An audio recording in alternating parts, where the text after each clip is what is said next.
Yeah, I was gonna give it one more minute till 7:05, and then Okay. actually, I think Nick just started us streaming on Facebook, so why don't we go ahead and get started? So first, I just want to say hi. My name is Jill Weiss. For anyone that doesn't know me, I am chair of the Issues Committee for Loudoun County Democrats. And on behalf of Loudoun County Democrats, I just want to welcome all of you to our webinar this evening. I'd like to welcome people in the Zoom room and also the people who may be watching on Facebook Live. We are honored tonight to have Nathan Souls with us as our guest speaker. And he's going to be talking to us about recent clean energy legislation passed by the Virginia General Assembly. Nathan is I know a lot of you know him already, but for those of you who don't, Nathan is a systems engineer for the Howard Hughes Medical Institute's Genelia Research Campus. He's also the founding member of Zero Carbon Virginia. Nathan has lobbied and educated lawmakers on state level clean energy policies, and he's also assisted in drafting legislation. Nathan is also a member of the Loudoun chapter of the Citizens Climate Lobby, which focuses on federal policy. And we are very lucky to have him as a vice chair of the Loudoun Dems Issues Committee. So tonight, Nathan is going to speak to us for about 40 minutes. He's going to give us a presentation. And then after that, we'll have some time for questions and answers.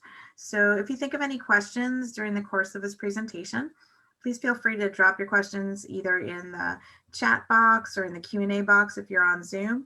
If you're on Facebook, you can put them in the comments of the live stream.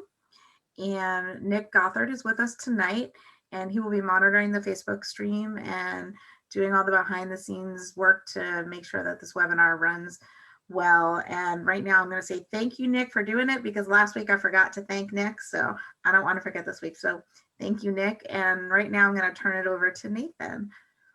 All right, thank you for that wonderful introduction, Jill. And as Jill just mentioned, I will be talking about clean transportation legislation from the General Assembly here in Virginia for 2021. And with that, let's get started. I'm going to start with a little background information. Climate change is a problem. I realize many of you in the audience already recognize this, so I'm preaching to the choir here.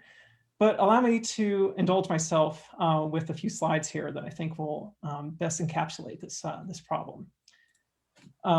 So for the 10,000 years leading up to the industrial age, global average temperature has not changed by more than 1 degree Celsius in either direction.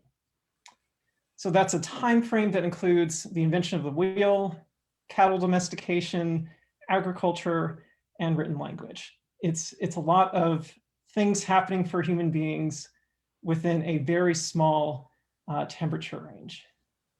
But here we are in 2021, and we're at an inflection point. If we maintain the status quo, you can see the red lines coming up to the top here. That will take us up to 3.2 to 5.4 degrees Celsius of increase. And what's important to note is that carbon dioxide, which is the primary greenhouse gas, stays in the atmosphere for hundreds of years. So our carbon impact, sadly, will far outlive us. And that's what you can see here in this chart. On the left is emissions from fossil fuels and cement every year. And then you can see these different categories of carbon dioxide parts per million in the atmosphere. So it's a cumulative problem. The more you put in there, the worse it gets. And it just keeps building. It doesn't dissipate from the atmosphere naturally for hundreds of years.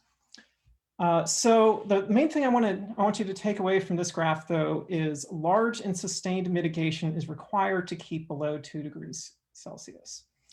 That would be the bottom line here, the blues and the greens, where we're looking at 0.9 to 2.3 degrees Celsius. And the goal of the Paris Accord is 2 degrees Celsius, but also why don't we try to make it 1.5 degrees? And the reason for this is there is a substantial difference between those two scenarios.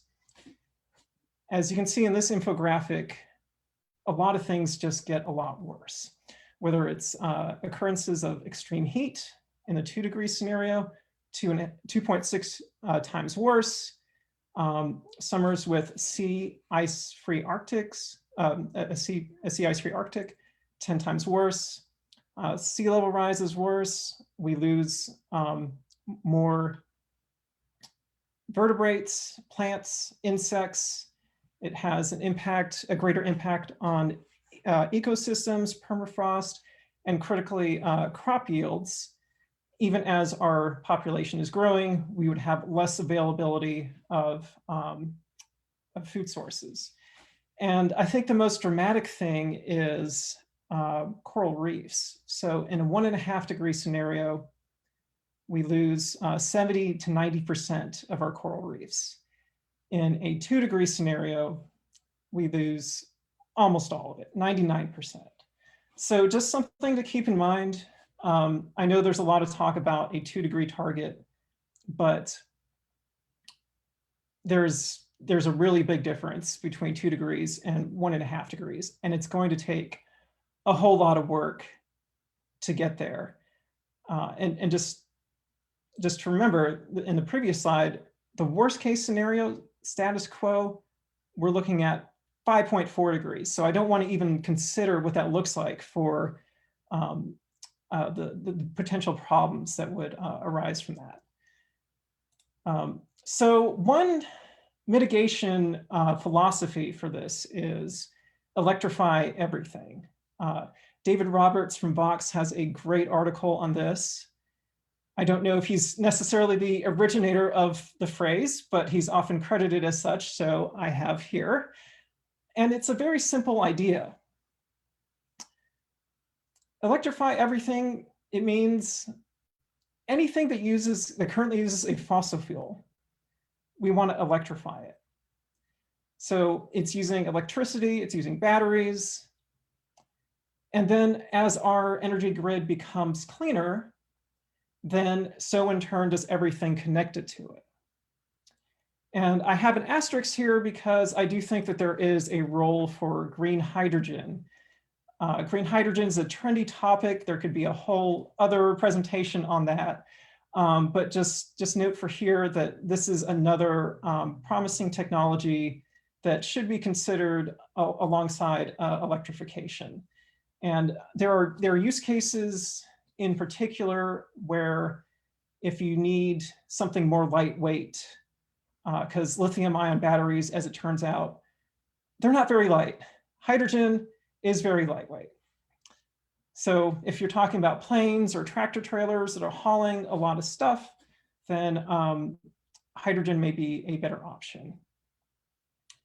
Okay, and just to pick things up from where we left off last year, the Virginia Clean Economy Act, if you attended my talk last year, you'll remember this was an omnibus bill focused on the electric sector. The bill set a renewable portfolio standard for Dominion and APCO. Those are our 2 biggest utilities in Virginia. It gave them a 2045 and 2050 net zero carbon target. It cleared the way for large development of wind and solar and put most coal plants on aggressive shutdown schedules. So this is the biggest bill concerning the electric sector and climate change in the South. It was very significant. And so we're addressing the cleaning the grid portion here, but what about moving fossil fuels to electricity? Well, in this General Assembly session, the focus is on transportation. And why? Why focus on transportation? Why are we looking at electric vehicles so heavily? Well, it's very simple. More than 47% of our emissions comes from the transportation sector. And that's the red line here. The green line is the electric sector, which accounts for 29%. So you can see a lot more of our emissions are coming from the transportation sector. So we really need to focus on that. And if we work on both of these things, transportation and the transportation sector, the electric sector, that's 3/4 of our emissions. So this is where the focus needs to be. There certainly are relevant steps that need to be made in the industrial sector, the commercial sector, the residential sector as well. But this is the biggest piece of the pie to chew off here. So, and that brings me to a question that I've heard a lot. Do electric cars actually reduce emissions? Can I just drive my hybrid instead? Can I drive a lower emission internal combustion engine car? Well, let's take a look. So what we're going to look at is life cycle emissions. So from when a car is built to how you use that car to its end of life. So a life cycle comparison in the case of internal combustion engine vehicles, that means that we're looking at manufacturing that vehicle. The fuel cycle, which is how we get to oil coming out of the ground to gasoline going into your car. So that's oil production, transport, refining, and tailpipe emissions. In the case of electric vehicles, EVs, we need to look at manufacturing, and that includes not only manufacturing the vehicle, but also the battery, which generates a significant amount of emissions. And also we're looking at the fuel cycle, but it means a very different thing here. We're only talking about electricity generation. So how do we go from electricity being generated in a power plant to you plugging it into your car? When an EV and a ICEV, that's internal combustion engine vehicle, when they leave the factory floor, the EV is actually going to have generated more emissions because of the battery, but we'll make up those emissions very quickly within a couple of years. So let's take a look at this graph here. This is a comparison by Carbon Brief. They're based in Europe, so a lot of the numbers that you see here are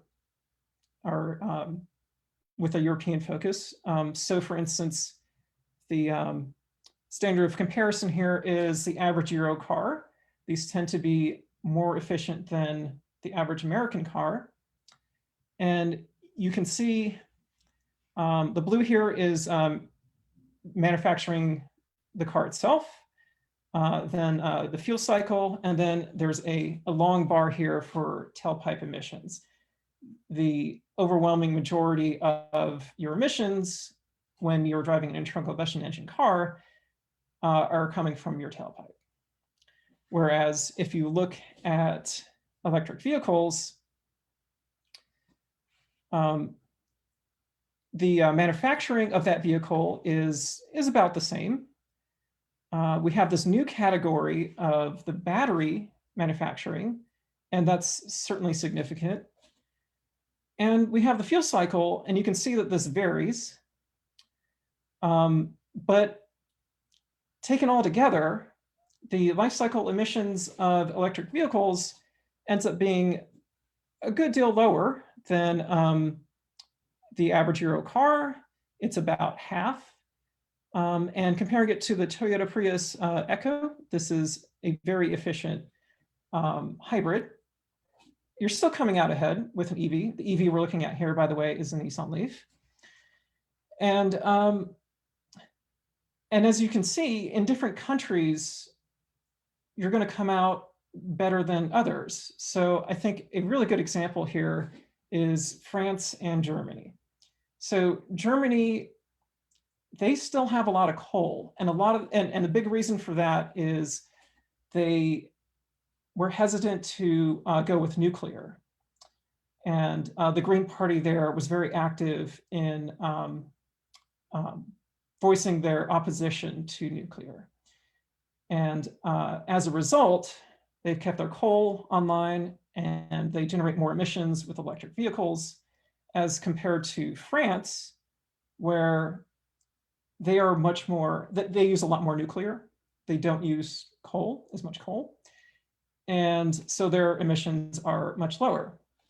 You can see where the US is over here, where we're pretty much comparable to Germany.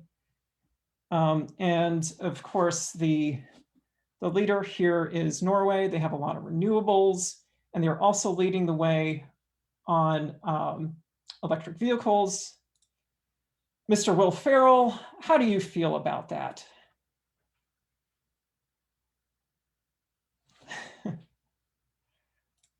I'm hoping everyone's laughing at that because I'm the only audio that I can hear. So,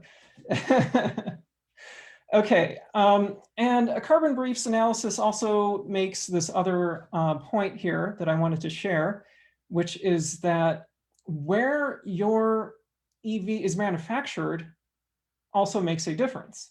So they have a comparison of the Tesla Model 3. In their hypothetical here, they have a Model 3 manufactured in China, where there's a lot of coal. And the thing you want to focus on here is the light blue bars. And you can see that they are much greater here on the left side than on the right side, where we're looking at the US Gigafactory in Nevada. So they're able to use solar and reduce the emissions for developing that battery. And as you can see, we're looking a lot better here. So just to recap, EVs come out ahead, generating about half the emissions of internal combustion engine vehicles, even on a dirty grid. With a cleaner grid, it looks more like 1/3. So, and there are opportunities here to further improve this with cleaner battery manufacturing and as we add more renewables on the grid. And just to further drive this point home, 94% of people in the US live where driving an EV produces less emissions than using a 50-mile-per-gallon gasoline car. This is from the Union of Concerned Scientists. And of course, that does include many of us here in Virginia. The Union of Concerned Scientists has a tool that you can use online where you can type in your zip code and it'll do the comparisons right there for you. So you can see how clean your electricity is and how driving an EV would compare to driving internal combustion engine cars. But EV adoption in Virginia is still quite low. How can we improve this? This is the focus of the General Assembly this year. And the most prominent bill is the Clean Car Standards. This is a bill it's Lamont Bagby's bill. Lamont Bagby is the chair of the Labor and Commerce Committee on the House side. And this bill allows the State Air Pollution and Control Board to adopt California's low emission vehicle and zero emission vehicle standards. So this is part of the Clean Air Act. So California was granted a waiver a long time ago to impose stricter standards, and the EPA was like, okay, stricter standards, awesome. And a number of other states decided, hey, we want to do this too. So the LEV program would require auto manufacturers to increase the average fuel efficiency of the cars they sell in Virginia over time, whereas the zero emission vehicle program sets binding targets for EV sales as a proportion of all sales by manufacturers in the state. And I found the definition of ZEV includes battery electric vehicles, which is what you're what you're generally used to thinking of with EVs, such as like a Tesla or a Nissan Leaf or Chevy Bolt. But it also includes hydrogen fuel cell vehicles. That's something that's had very little deployment. There's like a niche in California where you can get them charged. And it actually does include plug-in hybrid vehicles, which is kind of weird because it doesn't, when you take that word literally, zero emission vehicle, you would think it wouldn't include that because those do emit emissions when you drive them past their battery range, but they decided to count them too. So just FYI. With this bill, Virginia joins 14 states and DC who have adopted the standards. And what this means for you as a consumer is that you're going to have greater availability of more efficient vehicles and electric vehicles at dealerships. I attended the Generation 180 town hall on electric vehicles, and I found that there were a lot of stories about people wanting to buy an electric vehicle here in Virginia, and they had a really tough time with it. A lot of them had to go out of state. They would go to Maryland to buy an EV. And part of the reason for that is Maryland already has clean car standards. So now that we've joined it, there's going to be more of these vehicles at dealerships. It's going to be a lot easier for you to go and buy one. But this should go into effect by 2024 at the earliest. So it is going to be a process to get there. And this was endorsed by the Virginia automobile dealers. They had previously opposed the bill, but I think they kind of see where things are going now, where even GM is promising to go 100% electric by 2035. So the dealers want to get on board, want to be able to sell some vehicles. Another thing that's going to be able to help you in purchasing an electric vehicle is the electric vehicle rebate. And this is a bill from Delegate Reed, who represents my district in the House. And the way that this rebate works, it's a point of sale rebate. So you get this discount when you're purchasing the vehicle. This isn't a tax credit or anything like that. You get $2,500 off the purchase of a new EV that costs less than $55,000, or a used EV that costs less than $25,000. And there is an additional $2,000 off for buyers whose household income is less than 300% of the poverty level, which is currently $38,280 for individuals, $78,600 for a family of four. And what's worth noting is you can combine this with federal incentives. So the sticker price for an EV is going to look a little bit more palatable when you take them together. The unfortunate thing is that the funding for this program has not been approved. It being a COVID year and a lot of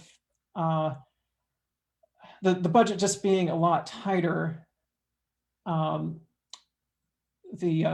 it's just been a little bit harder to find funding for this. But hopefully that's something that will change within the next year. A potential funding source would be TCIP. This is a cap and invest program that a number of states in the Northeast and Mid-Atlantic are participating in.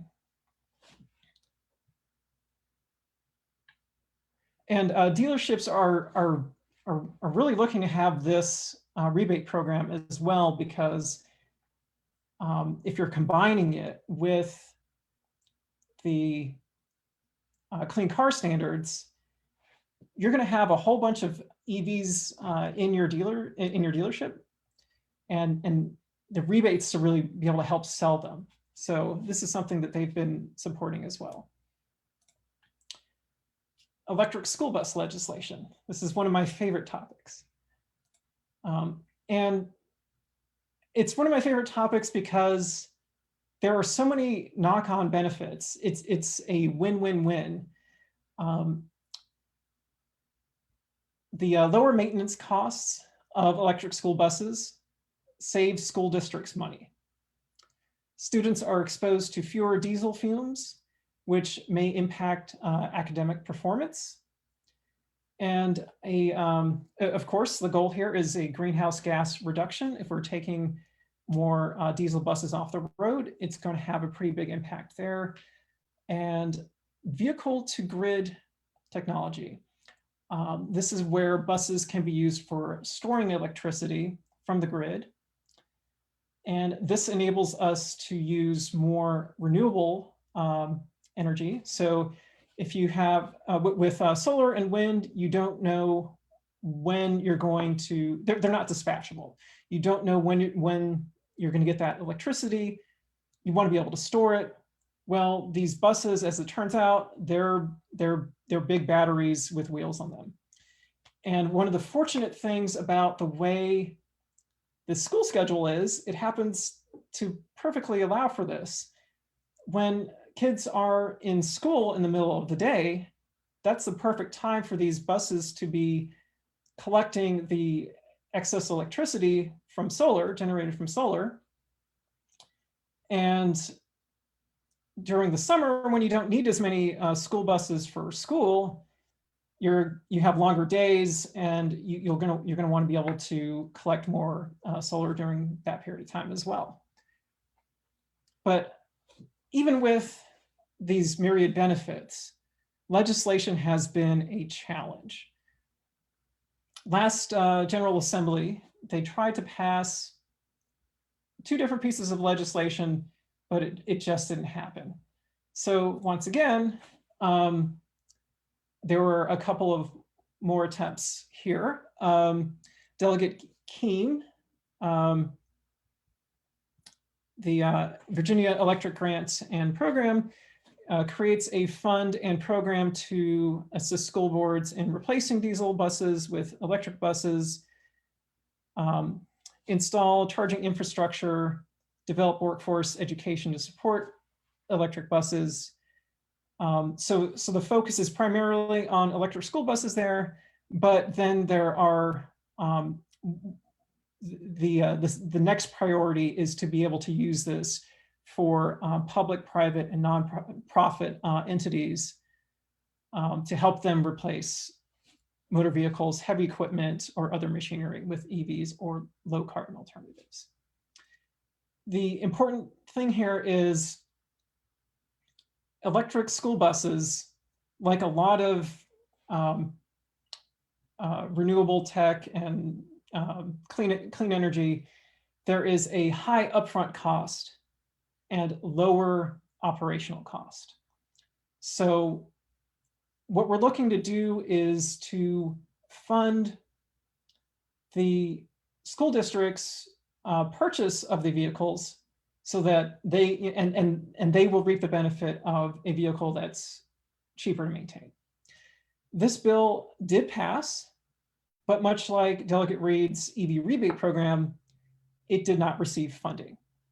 This is something where the federal government may help us out.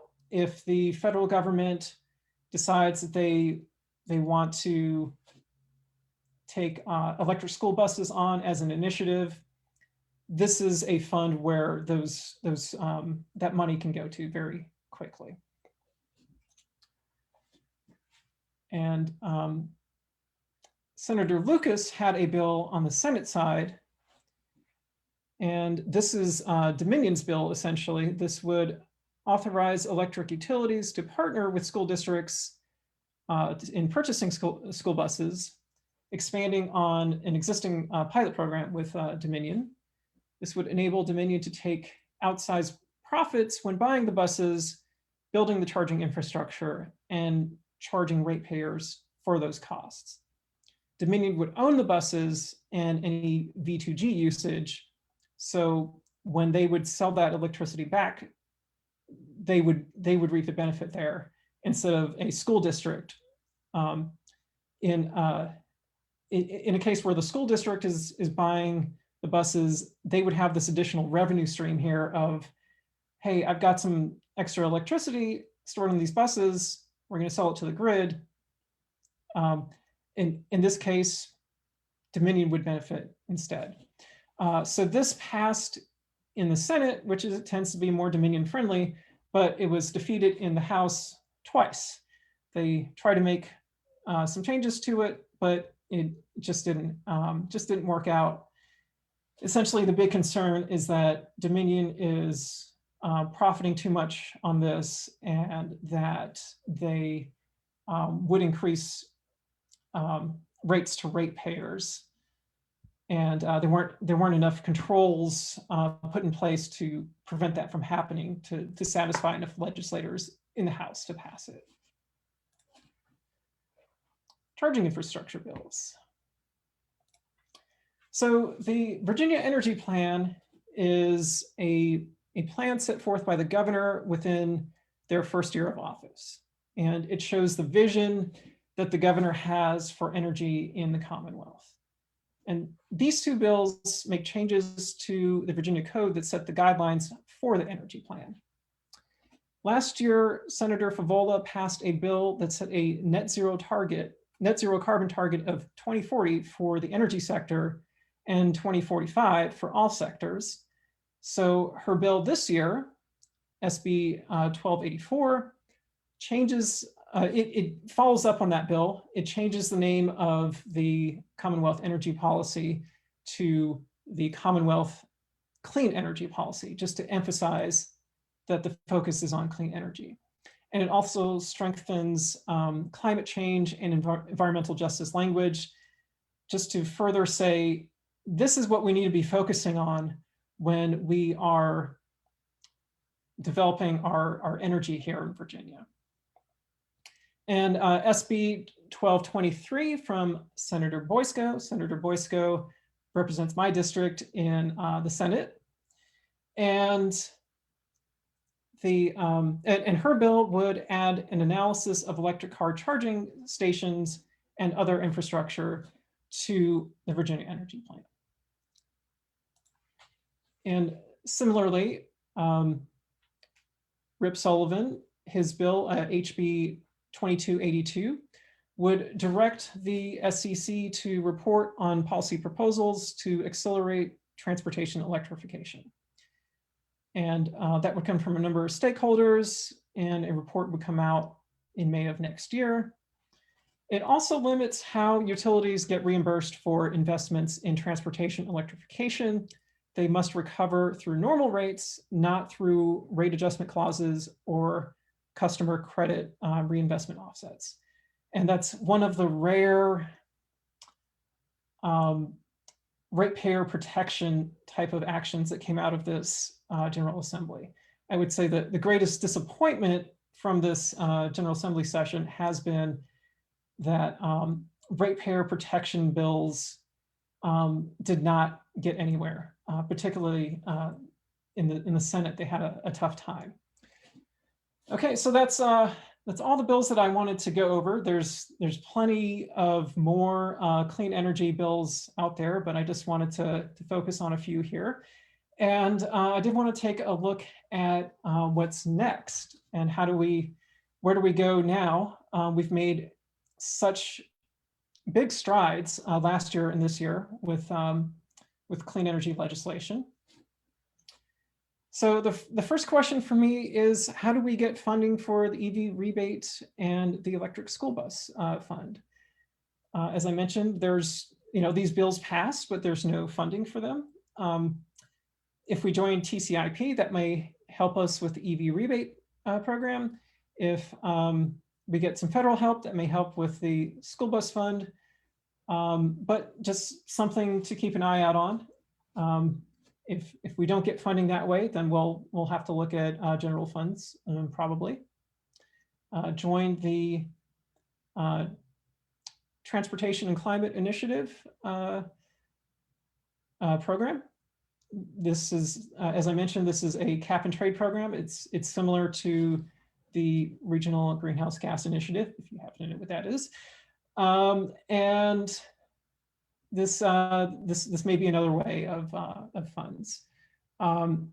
How to fund the transportation budget now that gas tax generates less revenue? I think this is a fundamental question about electric vehicles and fuel efficient vehicles in general.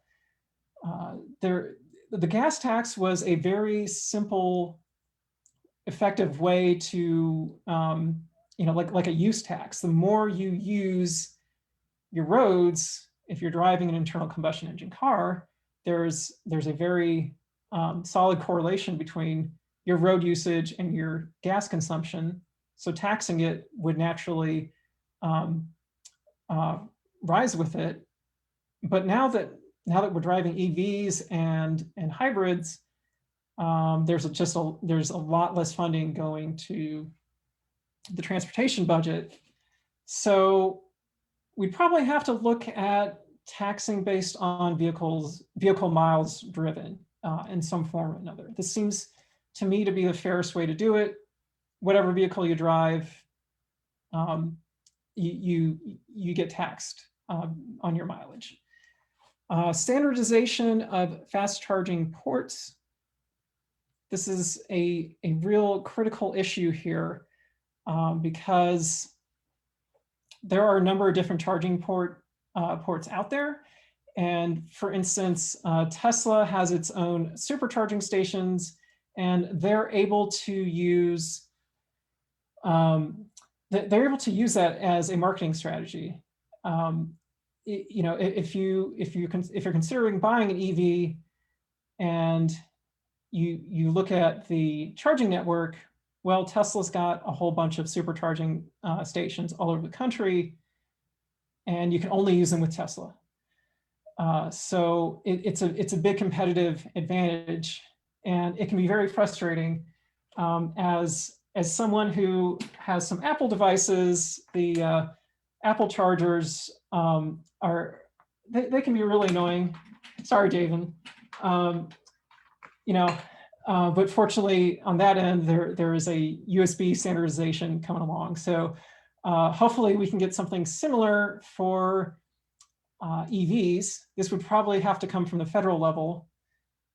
So another thing to advocate for. Independent sales instead of dealerships. This is an issue with a number of startups. Rivian and Tesla, they want to be able to sell you their cars directly, not with a dealership. And in certain states, like Michigan in particular, they're getting frozen out. So I know we had a lot of legislation here this session to support dealerships, and that's great, because if we can get more EVs in dealerships, that's going to be a good thing. But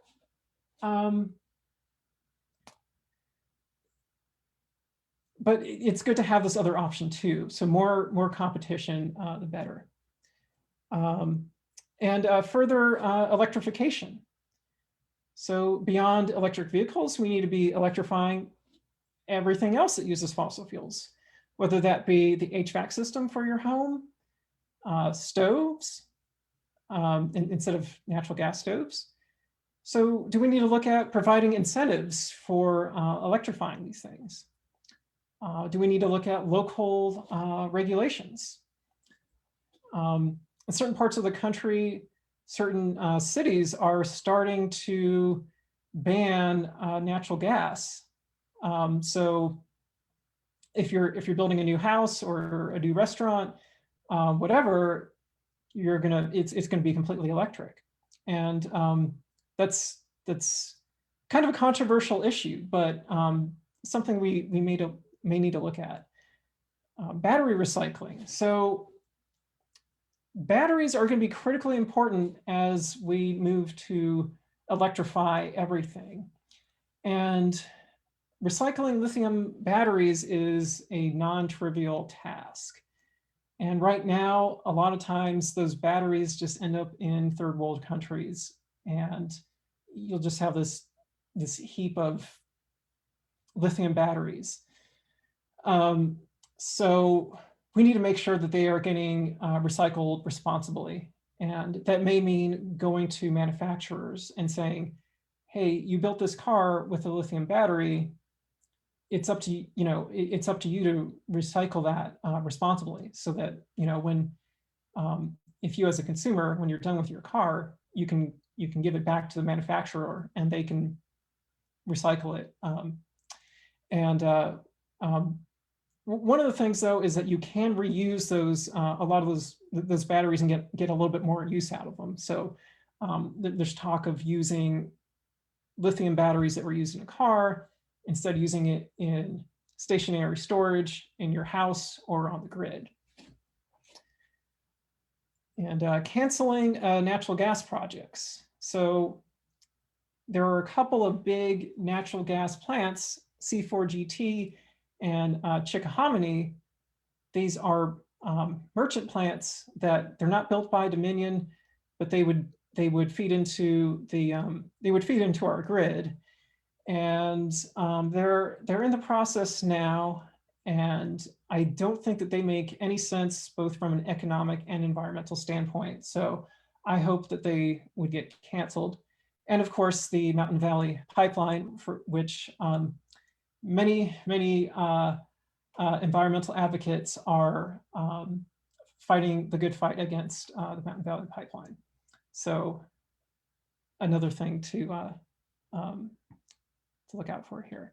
And a fossil fuel moratorium. So the VCEA actually implements a very short-term moratorium on new fossil fuel plants. And that moratorium will end at the beginning of next year, when a study will come out about whether fossil fuels should have a role in our move toward our zero carbon targets. So I'm thinking that there's going to be a vote on this in the General Assembly. I don't know that there's one.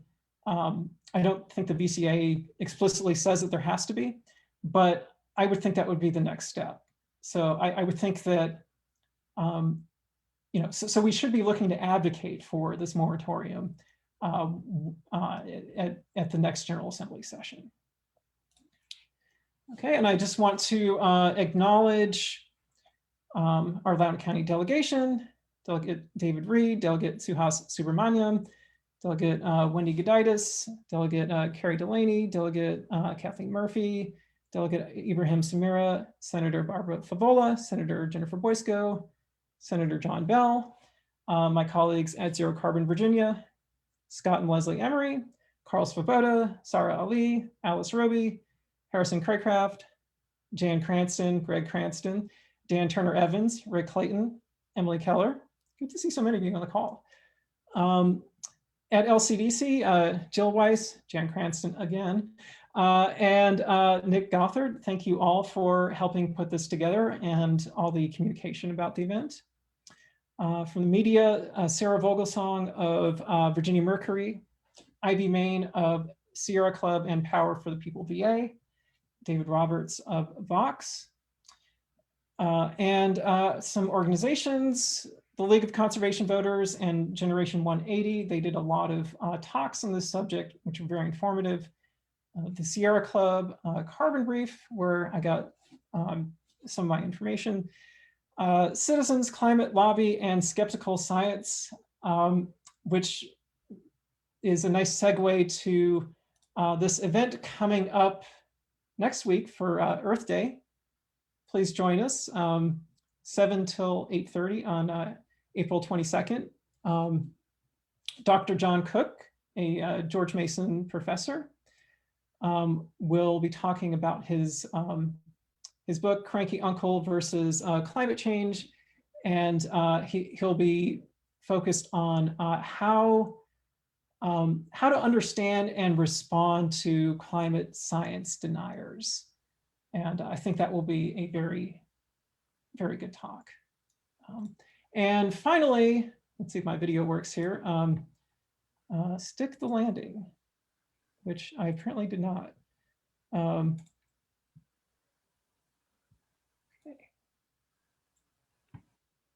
In the Big Ten, 9th nationally, the sophomore from Kansas City. Top Hopefully you can hear the audio. 14.75 against the Buckeyes. Same vault as Diab. Oh, and he sticks a landing. Not sure what that is. I think it's vaccine. Vaccine card? Whatever it is, if that's what it takes, sign me up for one of those cards. That was amazing. Little foot form on that pre-flight. Other than that, that's slow motion though too. Okay, so yeah, make sure to get your vaccine. All right, well, I'm sure we've got a lot of great questions. Actually, we do. First, I just want to say thank you, Nathan. That was a wonderful, very thorough, informative presentation. And I know that I learned a lot, and I'm sure that everybody else that's been watching has learned a lot too. And we actually did get a lot of questions that came in. So I'm going to start asking some of them to you. Do you want to stop sharing your screen? Yeah. Okay, that's better. Now we can see you. Okay. Okay, so the very first question that came in was referencing something that you mentioned early on in your presentation. And the question was about green hydrogen. Is that the tech that outputs water? Plus, isn't it very flammable? Okay, hydrogen, you can generate hydrogen through electrolysis. And electrolysis, basically you're running electricity through water. And the resulting hydrogen gas you can use as a fuel source. It's a lot like natural gas, but the benefit is that it doesn't emit greenhouse gas emissions. So that's the advantage. And you can also use it in fuel cells. So so that's for cars, for instance, they can run on hydrogen fuel cells. As to their flammability, yes, it is quite flammable. Just like with natural gas, you have to have a lot of safety regulations when you use it. Great, thank you. Okay, next question. And I'm not sure if this was the same thing as recycling that you were talking about. Somebody asked, do you see a future for battery swapping? Yeah, Shelley and I discussed this a little bit on the issue Slack. I don't know if you saw that, Jill. No, I didn't. Okay, but yeah, so what battery swapping is, this is an alternative to battery charging. So instead of pulling into a station and plugging in your car and charging it, you would pull into the station and your battery would be taken out and swapped with a battery that's already charged. And the advantage of that is it can be really quick, and you can then use those batteries for storage. So you can, like if you have excess solar during the middle of the day, you can take those batteries and they can charge on solar. But there are some challenges with it. I know that Tesla early on, they had a vision for battery swapping, and eventually they decided that charging was actually going to be easier. One of the things I will say is that charging even though the way it's implemented now with, you know, where we don't have like this good standard for charging, there's potentially going to be one there. With batteries, I think that's going to be harder. That you're going to get all the manufacturers to agree on where that battery needs to be, and that you're going to swap the same batteries. A lot of different EVs are using different batteries, and they're integrating it differently with their vehicles. So that's a potential challenge. I know they're trying this battery swapping thing in a number of different places. So like, I know there's some startups in the US that are trying it. In Israel, they try to program there as well. I know NEO in China has had probably the most success with it. They're pretty large in China. But it's like a lot of these developing technologies, it's you know, we're only going to know for sure when we see it. Right. Well, thank you. That was a good response, and I guess we'll be paying attention to how it works out in other countries as we develop things here. Somebody asked, or they said, Biden's transportation bill plans to expand the number of charging stations. Will this affect funding? Will this affect funding? I guess that means in terms of, maybe in terms of the state funding. State funding for charging stations. I would imagine that Biden's infrastructure bill would just have, you know, some funds specifically for building charging, and just say, let's go build some charging stations. So I don't think that would have to come through state coffers. But they may have other, you know, there's all this talk about the infrastructure bill. It's possible that the electric school buses could be in the infrastructure bill or in similar bills. But yeah, I definitely think that some federal support for charging stations is promising. But I would also like to see some standardization come with that. Makes sense. We had a couple questions about rebates. One person said, do you think rebates will be retroactive? I'm thinking about buying one this year. That's a good question. I wouldn't think so. Which almost makes me want to say, maybe hold off on buying your EV until the rebate. I really don't want to slow people down in buying them. But personally, I drive a Prius. I haven't bought an EV yet, and I am kind of waiting on the incentives myself. And unfortunately, with the fund not, nothing slows down, Javen. With the EV rebate program not being funded this year, you know, the bill's supposed to go into effect next year. I don't know if we'll have funds by then. So yeah. I would think if it's supposed to be an incentive, then making the rebate retroactive isn't really, it's not an incentive because people have already purchased it. So they might want to use all the money for more incentivization, I guess. Somebody said, would the rebate apply to a used Prius?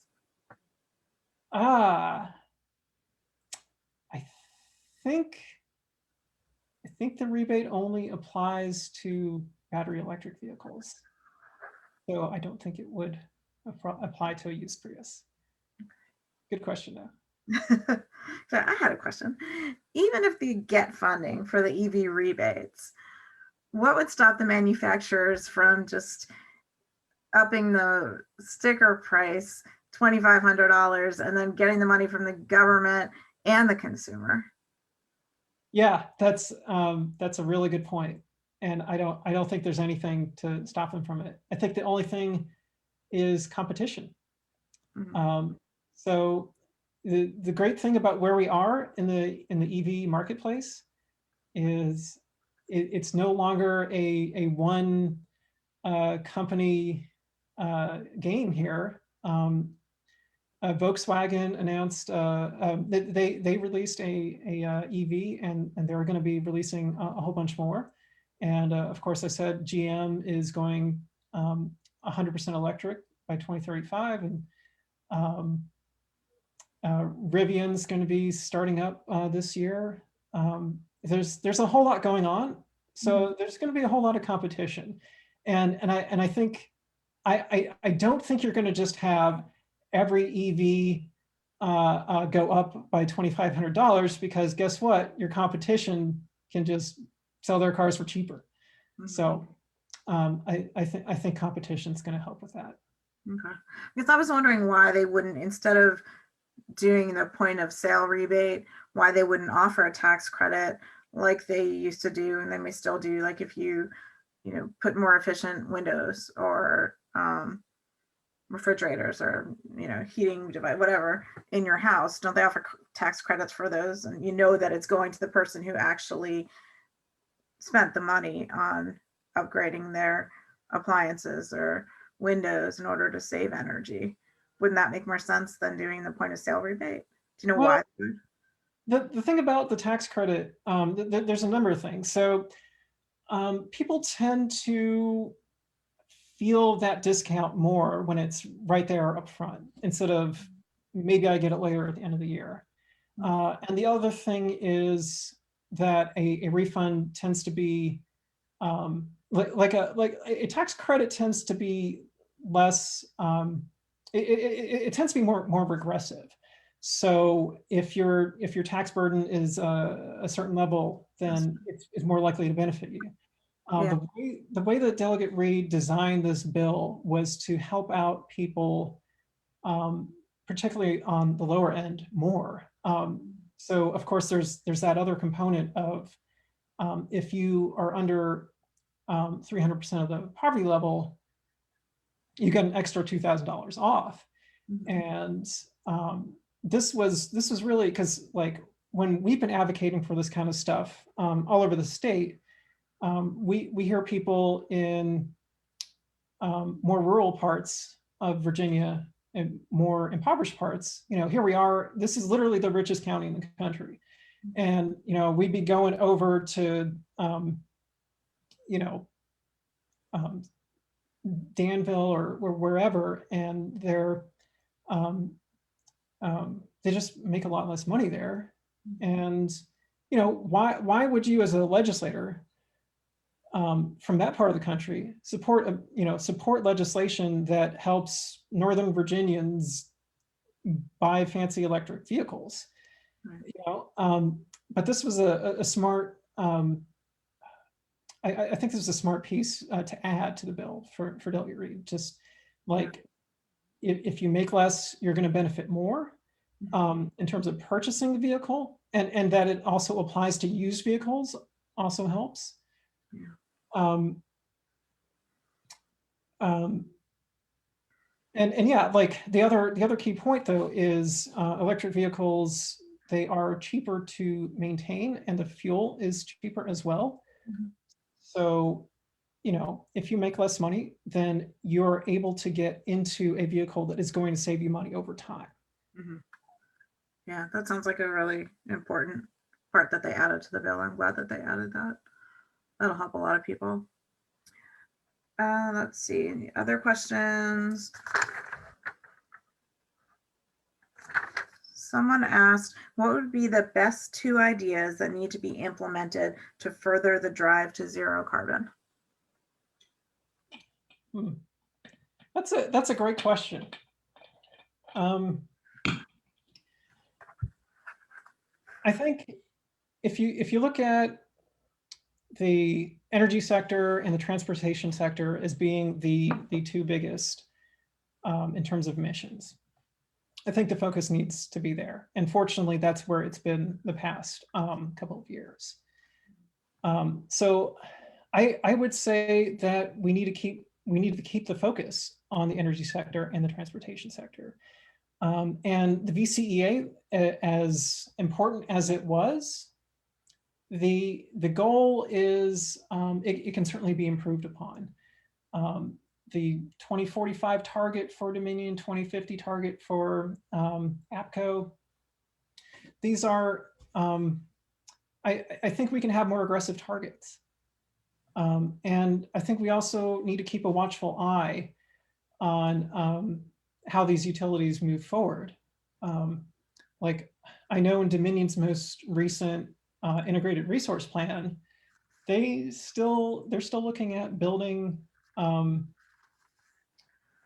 gas peaker plants, and they probably don't need them. So, and so I still think that's where we need to keep our focus. Thank you. Let's see. Someone put a comment in the chat box that says, I find a conflict between trying to keep power bills low and the notion of a carbon tax as the most generally agreed upon method to reduce emissions. Yeah, so that's from Rick. He's an economist, a very economist question. So yeah, this actually takes me into my work with the Citizens Climate Lobby. We have a bill that is focused on a carbon fee and dividend. Actually was just introduced, reintroduced in the House recently. And yeah, this would address this point exactly because it has a fee component and a dividend component. And what happens is when you will pay more for using things with that are, you know, that use fossil fuels because there's going to be a fee on fossil fuels at their source. So you'll pay more, but there will be a dividend that is essentially taking all the funds generated from that carbon fee and giving it right back to every American. So, so this means that you have a strong disincentive for using things that use fossil fuels, and businesses in turn will also learn to adapt. So not only will you be more have a stronger incentive to go and get that EV, Amazon will have to, you know, reduce their emissions for shipping that package to you. And in the meantime, you're getting a check every month, regardless of what you do. So, you know, so this is one way to sort of soften the blow of things costing more, certain things costing more, and that being that incentive to change. Well, thank you. Someone commented, I see nothing here for supporting more household solar. Do you know about any legislation anyone's proposing or thinking about proposing regarding solar energy? There was a lot done with solar in the last session, and we went from a state with really very little in the way of household solar to one that's significantly improved. In particular, what's it called, metering, so that you can sell your electricity back to the grid. There was a cap lifted on metering, so you could get more, but there isn't like a incentive, like, you know, you build X amount of solar and you get a certain credit for it. So that's certainly something that can be improved as well. I know Maryland is really way ahead of us on this, so definitely something to work towards. Yeah, sounds good. Okay, there's, I think, one more comment. I don't know where you're going to go with this one, but the elephant in the room on climate change has always been, if we can't get control of human population growth, the continued demand on non-renewable resources will continue unabated. Well, yeah, that is, there's definitely some truth to that. That if we have a very large population, the larger that population grows, the more emissions that we generate. But I think you get into some very difficult ethical territory there. You know, if you're talking about something like, say, China's one-child program, and that had some major consequences for them. What I will say, one of the best things you can do is provide access to education for women. When you do that, more countries that have access to education for women tend to have women just tend to get more involved in the workforce and tend to have fewer children, and that seems to help a good deal. And it's a, in my view, a much more ethical approach to that. I thought you were going in a completely different direction with that one. I thought you were going to say that if you get more women involved, they'll be more likely to teach their kids to be more environmentally conscious. That's probably true as well. I know that question was a little bit not exactly within the scope of your presentation, but I appreciate you addressing it. I'm not seeing any more questions. Nick, has anybody answered any, put any questions in the Facebook comments for the live stream? No. No? Okay. Does anybody have any additional questions? Now's your opportunity to drop them in the chat box or in the Q&A. Give it a couple more minutes. In the meantime, while people are thinking of any other questions, if anyone has ideas for future topics that they would like to see the Issues Committee put on a speaker series event for, please drop those suggestions in the chat box, or you can send us an email at issues@loudoundemocrats.org. And those emails all go to both Nathan and me. So any suggestions for future talks would be great. And let's see, I'm not seeing any more comments. Let me just scroll through real fast, see if I missed anything. No, I don't see Real anything. quick, Jan, I did see that you asked me directly if the EV rebate would apply to used EVs, and yes, it will, as long as it costs less than $25,000. Did I miss anything else?